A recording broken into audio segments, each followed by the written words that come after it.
Setelah Adam alaihi salatu wassalam diturunkan di India dalam satu riwayat, kemudian Hawa diturunkan di Makkah, maka Allah subhanahu wa ta'ala pertemukan keduanya. Dari sinilah kemudian Allah subhanahu wa ta'ala berikan karunia kepada Adam dengan beberapa putra dan putri. Jadi Hawa itu setiap melahirkan selalu kembar. Jadi ada laki-laki, ada perempuan. Dan Hawa melahirkan sampai 20 kali. Artinya bahwa Nabi Adam alaihi salatu wassalam memiliki anak 40, 20 laki-laki dan 20 perempuan. Begitulah Allah subhanahu wa ta'ala berikan pasangannya masing-masing.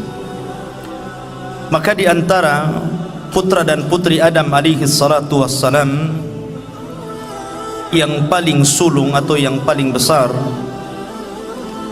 adalah Habil, karena Qabil itu adiknya.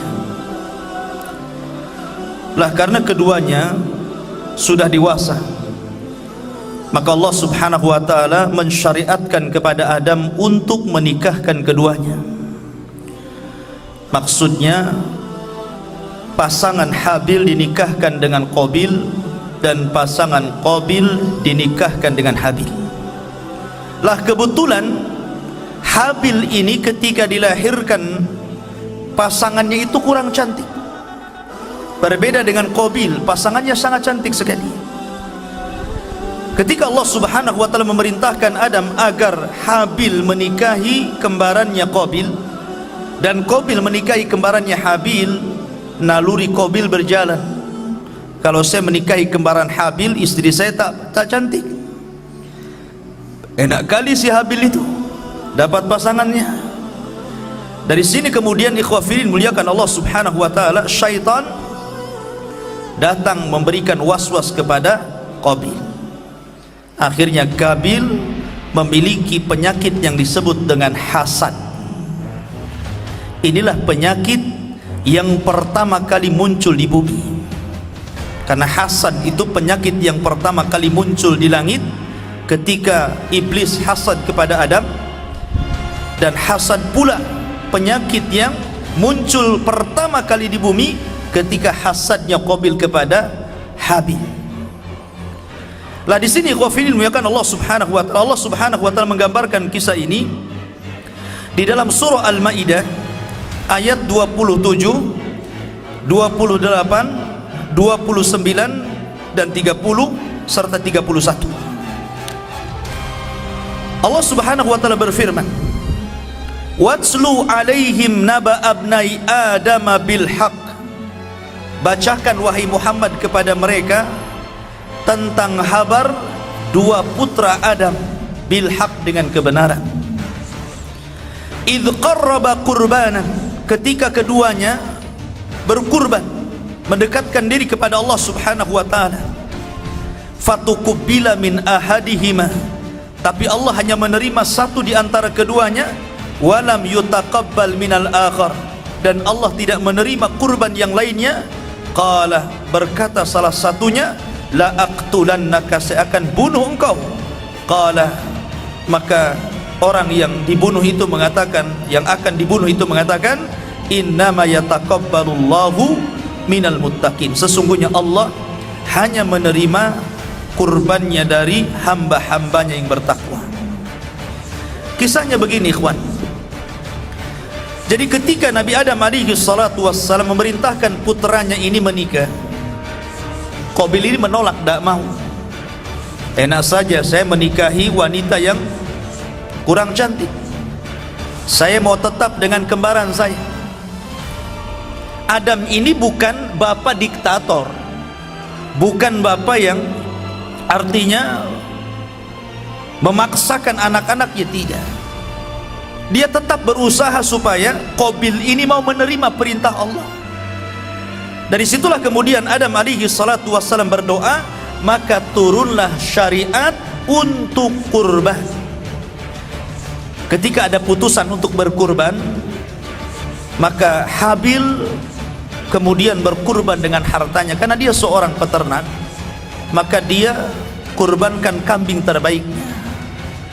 Lah Kabil ini bukan peternak tapi petani, karena memang dari awal dia sudah hasad kepada Qabil.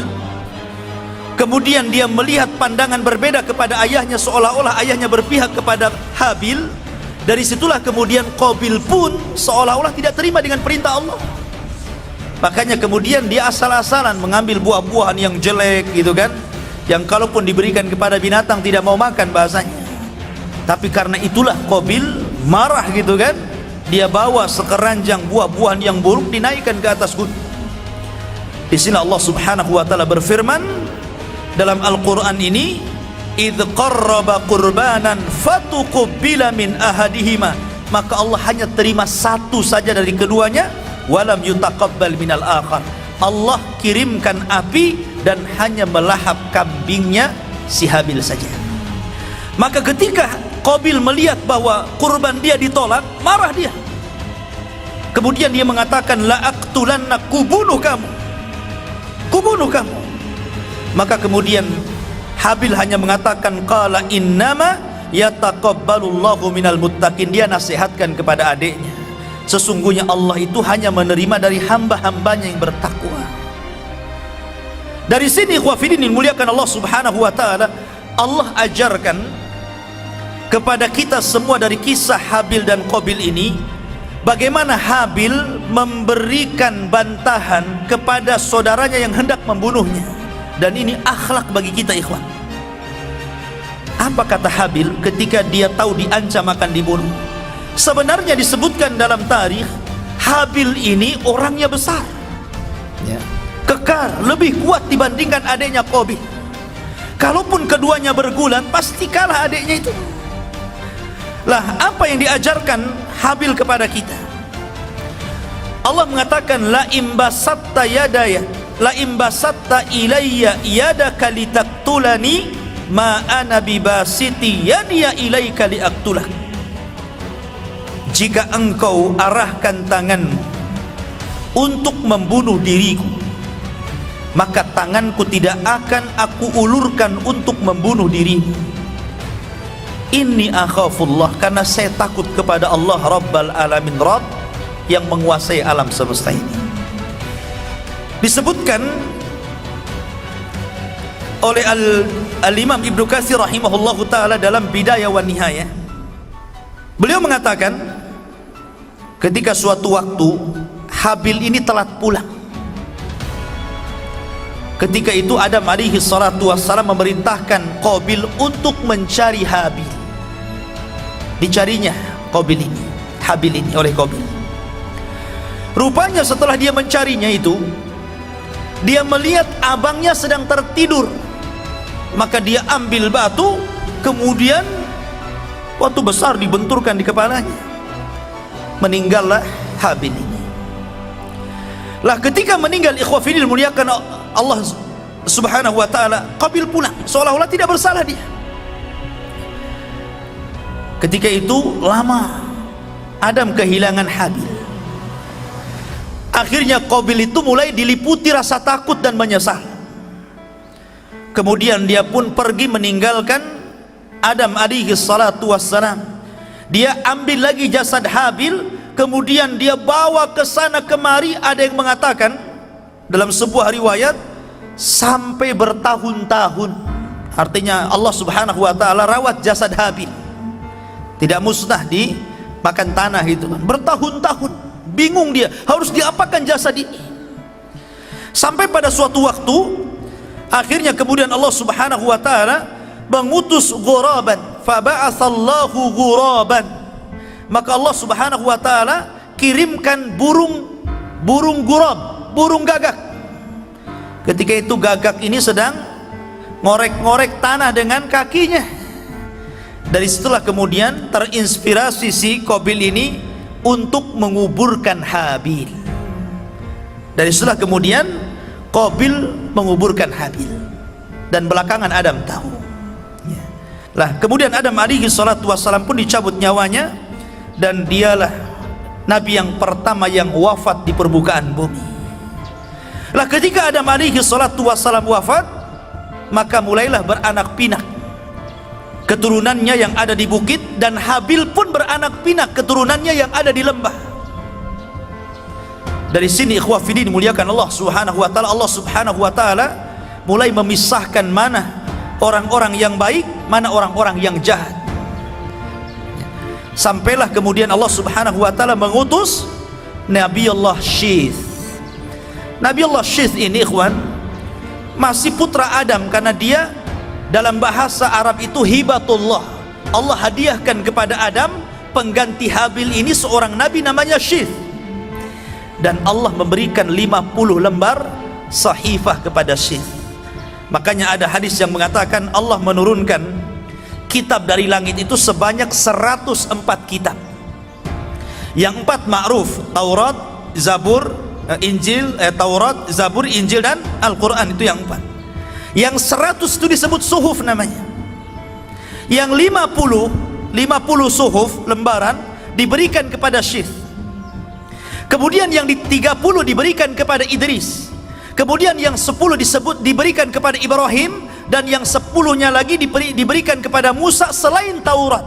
Makanya Allah mengatakan wa inna hadza lafi suhufil ula. Dan dalam Al-Quran itu terdapat suhuf yang pertama, suhufnya Syith, suhufnya Idris, suhufnya Ibrahim, dan suhufnya Musa. Makanya Allah mengatakan inna hadza lafi suhufil ula suhufi Ibrahim. Allah berikan 10 suhuf wa Musa, dan suhufnya Nabi Musa yang 10 selain Taurat ya. Lah Syith ini diutus oleh Allah Subhanahu wa taala sebagai pengganti Adam. Mulailah dia berdakwah dan berdakwah sampai ketika Qabil meninggal dunia. Ketika Qabil meninggal dunia, syaitan ini tidak membiarkan jasadnya begitu saja, tapi syaitan menjadikan momentum meninggalnya Qabil ini menciptakan sebuah kemaksiatan baru ya.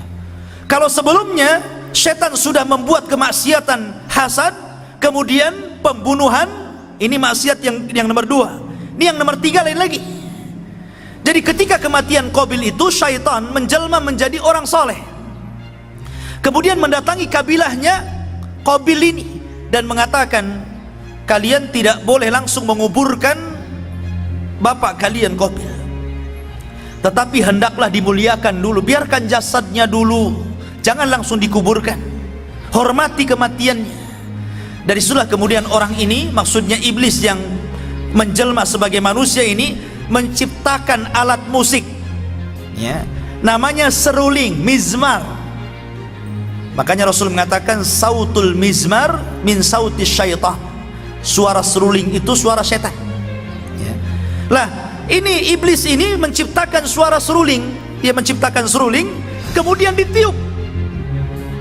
Kabilah di atas bukit ini nggak pernah turun ke bawah karena dilarang. Begitu juga kabilah yang di lembah dilarang untuk naik ke atas, jadi nggak pernah ketemu tuh. Bertahun-tahun yang di atas nggak pernah ketemu ke bawah.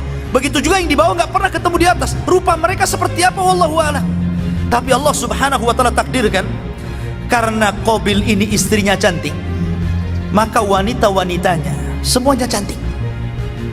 Wanita-wanitanya itu semuanya cantik keturunannya ya. Sementara yang di atas ya kan, rata-rata wanitanya kurang cantik, tetapi anak-anak mudanya tampan-tampan. Maka ketika mendengar suara seruling, aneh bagi mereka, nggak pernah mereka mendengar suara lagu, suara musik gitu kan, instrumen musik dari seruling itu nggak pernah. Tapi kok rasanya aneh. Dari situ kemudian mereka penasaran, dicarilah suara itu. Jadi yang dari bawah turun, yang dari bawah naik. Jadi yang dari atas turun, yang dari bawah naik gitu kan. Ketemulah dua kabilah ini. Maka yang perempuan cantik memandang anak muda yang tampan, mereka nggak pernah ketemu sebelumnya. Begitu juga sebaliknya gitu kan. Lah dari sini ikhwah fillah muliakan Allah Azza wa Jal, terjadilah perzinahan. Dari hasad, pembunuhan, kemudian perzinahan, dan diawali musik. Makanya musik, zina, dan khamr ini 3 serangkai yang tidak mungkin dilepas. Kalau ada zina pasti ada musik, ya, pasti ada khamr di situ. Lah dari sini ikhwafidin, ketika sis meninggal dunia, maka tugas yang sangat berat diberikan kepada Idris. Idris ini diutus ketika rusaknya akhlak. Memang tidak ada kesyirikan di zaman itu, belum ada orang yang kafir, belum ada orang yang musyrik, karena kesyirikan itu terjadi pertama kali di zaman Nabi Nuh, dan itu setelah 10 kurun, ya, 1 kurun itu 100 tahun, berarti setelah 1000 tahun dari wafatnya Adam sampai diutusnya Nuh baru terjadi kesyirikan. Tapi di zaman Nabi Idris ini akhlak 2 kabilah itu sudah rusak, ya, sudah rusak sekali. Makanya Nabi Idris alaihi salatu wassalam diberikan pahala oleh Allah setiap hari, mendapatkan pahala sejumlah umat yang didakwahinya. Dan setelah kemudian Idris meminta kepada Allah untuk dipanjangkan usianya. Berjumpalah dia dengan Jibril. Dia mengatakan, wahai Jibril, aku ingin berdoa kepada Allah agar malaikat maut tidak langsung mencabut nyawaku. Aku ingin panjang usiaku, karena melihat keutamaan yang luar biasa yang Allah berikan kepadanya. Kata Jibril, nggak apa-apa, tapi kamu harus ngomong kepada malaikat maut, ya. Kemudian kata Idris, di mana aku mendapatkan malaikat maut supaya aku bisa bicara kepadanya dan tidak cepat-cepat dicabut nyawaku? Kata Jibril, gampang, ku antar kau ke langit.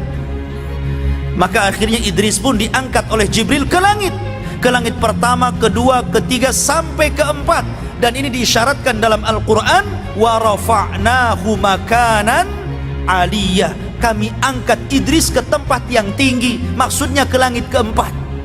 Kononnya mau berjumpa dengan malaikat maut, ya. Sesampainya di langit keempat, malaikat maut sudah nunggu di situ, ya.